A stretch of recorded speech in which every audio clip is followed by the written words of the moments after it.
Hi all అందరికీ తిరిగి నమస్కారం. ఈరోజు మనం 12థ్ June 2025 Indian stock market updates గురించి తెలుసుకోబోతున్నాం.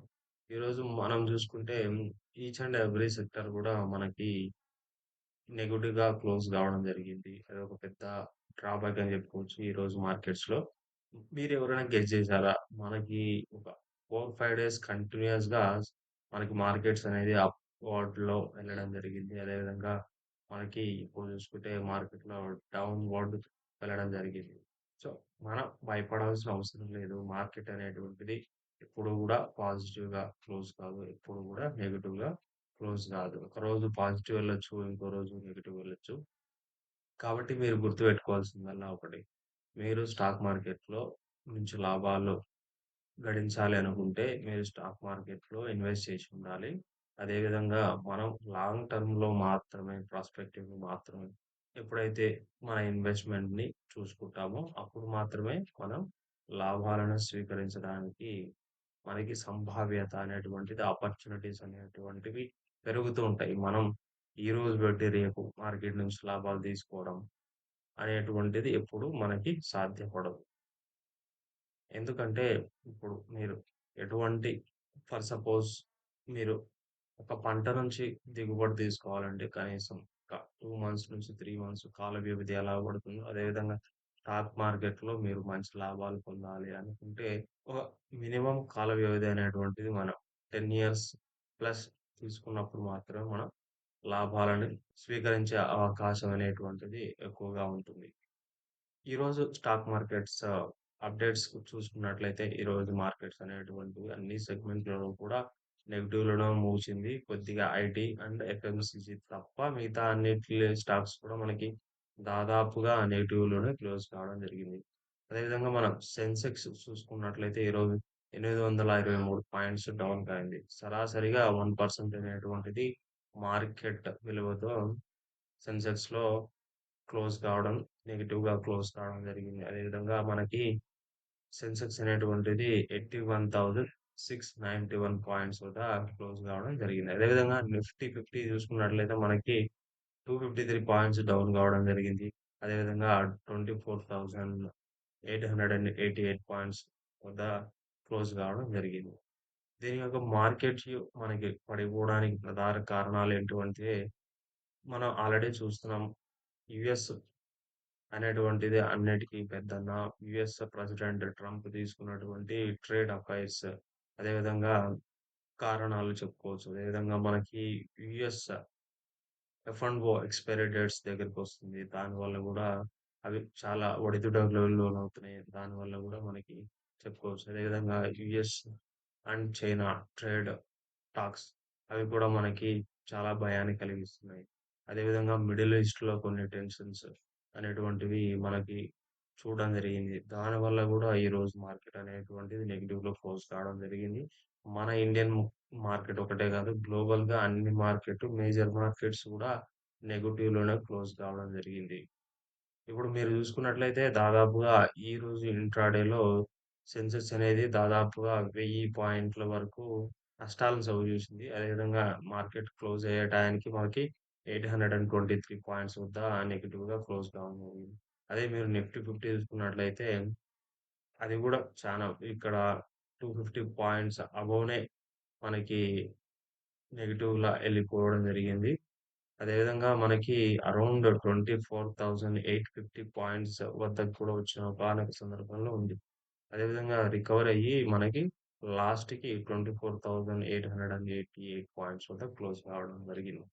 సో, ఇది మార్కెట్ అనేటువంటిది మన macro economic and out of the country అనేటువంటిది ఎక్కువగా ఇప్పుడు ప్రభావితం చేయడం జరిగింది. అంటే trade affairs with other countries. ఇప్పుడు యూఎస్ఏ ఉన్నది.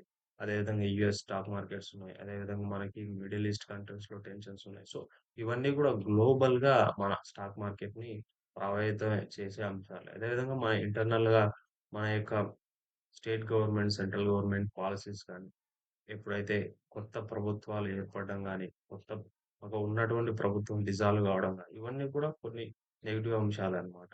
సో, ప్రతి ఒక్కటి కూడా స్టాక్ మార్కెట్ మీద ప్రభావితం చూపిస్తుంది. ఇర్రెస్పెక్టివ్ ఆఫ్ కంపెనీ పెర్ఫార్మన్స్, దాని యొక్క లాభాలు, దాని యొక్క ఎదుగుదల ఇవన్నీ గూడా. సో, మన ఓవరాల్‌గా మార్కెట్ అనేటువంటిది పాజిటివ్‌గా అయినా, నెగెటివ్‌గా అయినా ప్రయాణించేటువంటి సూచన ఉంది. సో, ఇక్కడ మనం తెలుసుకోవాల్సింది ఒకటే, మనం ఇప్పుడు గమనించాల్సింది ఒకటే. ఎప్పుడైనా గానీ మీరు మార్కెట్ నుంచి లాభాలు పొందాలనుకుంటే, మీరు మార్కెట్స్‌లో ఇన్వెస్ట్ చేసి ఉండాలి. అదేవిధంగా మీ యొక్క టైం అనేటువంటిది ఇన్వెస్ట్ చేసే టైం హారిజన్ చేసేటువంటిది 10 సంవత్సరాలకు పైన ఎప్పుడు ఉండాలి. అదేవిధంగా ఎప్పుడైనా గానీ సింగిల్ స్టాక్‌లో కంటే మల్టిపుల్ స్టాక్‌లో ఇన్వెస్ట్ చేయడం మంచిది. అదేవిధంగా ప్రొఫెషనల్ మేనేజ్‌మెంట్ కావాలి అనుకుంటే మీరు మ్యూచువల్ ఫండ్స్ దగ్గరికి వెళ్ళడం అనేటువంటిది మంచిదని చెప్పుకోవచ్చు. ఈరోజు నిఫ్టీ 50లో టాప్ గెయినర్ చూసుకుంటే ఇన్ఫీ గాని, సన్ ఫార్మా గాని, టెక్ మహీంద్రా గాని, హెచ్‌సిఎల్ గాని, విప్రో గాని అంటే టెక్ స్టాక్స్ అనేటువంటివి ఈరోజు మార్కెట్‌లో మంచి లాభాలు కనబరిచాయి. అదేవిధంగా నిఫ్టీలో చూసుకుంటే మనం ఎఫ్ఎన్‌సీజీ స్టాక్ అయినటువంటి ఐటీసీ, హెచ్‌యుఎల్ కొద్దిగా నష్టాలు చూడడం జరిగింది. అదేవిధంగా బజాజ్ ఆటో కూడా నష్టాల్లో ముగిసింది. అదే మనకి ఎఫ్ఎంసీజీ అయినటువంటి టాటా కన్స్యూమర్స్ గూడా నెగెటివ్‌లో ముగియడం జరిగింది. అదేవిధంగా one of the Tata company అయినటువంటి టైటాన్ గూడా నెగెటివ్‌లోనే ముగియడం జరిగింది.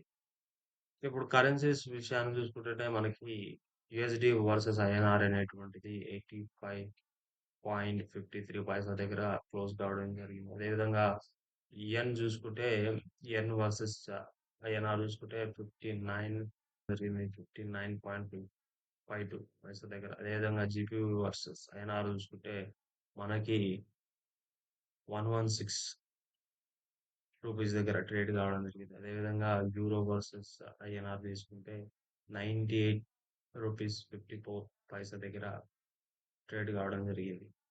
సో, ఓవరాల్‌గా అనేటువంటిది మార్కెట్స్ అనేటివి మనకి నెగెటివ్‌లోనే ముగయడం జరిగిందనమాట.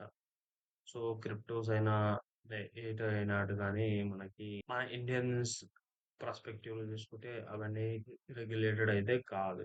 మీరు ఇన్వెస్ట్ చేయాలనుకుంటే పర్సనల్‌గా ఇన్వెస్ట్ చేసుకోవచ్చు. But they are not we are not giving any recommendations. అదేవిధంగా ఇక్కడ మనం చూసినటువంటి స్టాక్స్ అయినా, ఇప్పుడు టాప్ గెయినర్స్ అయినా, లూజర్స్ అయినా మనం మాట్లాడుకున్నాం. సో, ఆ మాట్లాడుకున్న వాటిలో కూడా మన ఏ కంపెనీని ప్రమోట్ చేయడం జరగడం లేదు.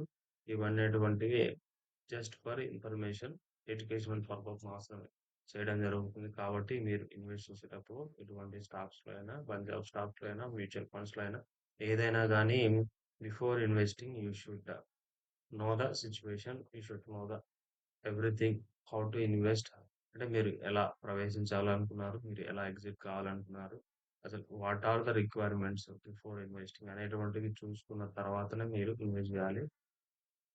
ఎప్పుడైతే మీకు ఇన్వెస్ట్‌మెంట్ లాభాలను స్వీకరిస్తారు అనుకున్నప్పుడు మీరు బయటికి రావడానికి వీలుంటుంది. సో, యూ షుడ్ నో ఆహ్, when to enter and when to exit అనేటువంటిది ముఖ్య సూత్రం అన్నమాట.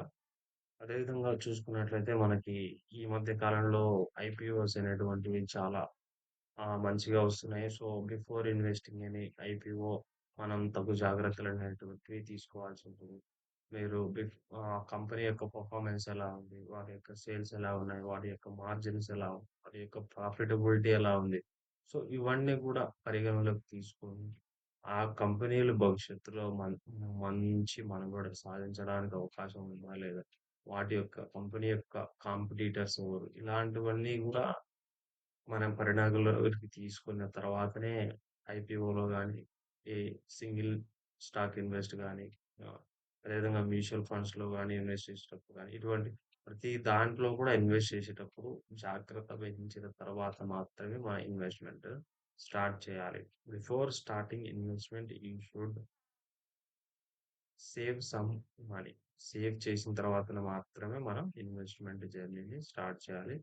అదేవిధంగా మన దగ్గర 6-12 మంత్స్ వరకు ఎమర్జెన్సీ కార్పస్ అనేటువంటిది తయారు చేసుకోవాలి. ఆ తయారు చేసుకున్న తర్వాత నుంచి మనం ఇన్వెస్ట్‌మెంట్ జర్నీని స్టార్ట్ చేయొచ్చు. అదేవిధంగా మనం రికమెండ్ చేసేదేంటంటే, ఒక టర్మ్ ఇన్స్యూరెన్స్, ఒక మెడికల్ ఇన్స్యూరెన్స్ అనేది ప్రతి వ్యక్తికి ఉండడం జరుగుతుంది. వాళ్ళ ఎమర్జెన్సీ కార్పస్ క్రియేట్ చేసుకున్న తర్వాతనే అదేవిధంగా first of all emergency corpus create చేసుకోవడం. సెకండ్ పాయింట్ వచ్చేసి ఒక టర్మ్ ఇన్సూరెన్స్ తీసుకోవడం. థర్డ్ పాయింట్ వచ్చేసి ఒక మెడికల్ ఇన్సూరెన్స్ తీసుకోవడం. ఫోర్త్ పాయింట్ వచ్చేసి start your investment journey as early as possible. So, ఈ 4 పాయింట్లు గుర్తుపెట్టుకొని మీ ఇన్వెస్ట్‌మెంట్ జర్నీని స్టార్ట్ చేయొచ్చు. ఇక్కడి వరకు మన ఛానెల్ చూసినందుకు ధన్యవాదాలు. అదేవిధంగా మన ఛానెల్ చూస్తూ ఉండాలి. మీకేమన్నా సందేహాలుంటే అడగండి. ఆ సందేహాలు నివృత్తి చేయడం జరుగుతుంది. అదేవిధంగా మీ ఛానల్‌ని లైక్ చేయండి, షేర్ చేయండి, సబ్స్క్రైబ్ చేసుకోండి. Thank you for watching.